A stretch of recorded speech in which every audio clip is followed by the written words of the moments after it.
எனக்கு யாரும் வேணான்னு இருந்தப்பெல்லாம் அவங்க மனசுல எல்லாம் எனக்குன்னு கொஞ்சம் இடம் இருந்தது. ஆனா இப்ப எல்லாரும் வேணும்னு நினைச்சுக்கிட்டு இருக்க. எனக்குன்னு எந்த மனசுலயும் இடம் இல்லை. நல்லா ஃபிட்டிங் வச்சிட்டியா யோ? பெரிய ஆளியா நீ யோ? எனக்கு உள்ள இருக்கிற வலிய பாரியா, உனக்கு அர்த்தம் தெரியும். இப்போதைக்கு இந்த நொடிக்கு நான் கோவப்படுறதா இருந்தாலும் அன்பை காட்டுறதா இருந்தாலும் எனக்கு உன்னை தவிர வேற யாரு இருக்காங்க சொல்லு, சொல்லியா? அவங்க எல்லாரும் மாதிரி நீ என்ன வேணான்னு ஒதுக்கிடாதையா.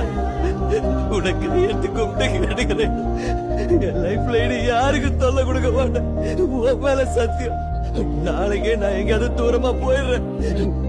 உன் முன்னாடி நாளறதா இல்ல போயிடுறேன்.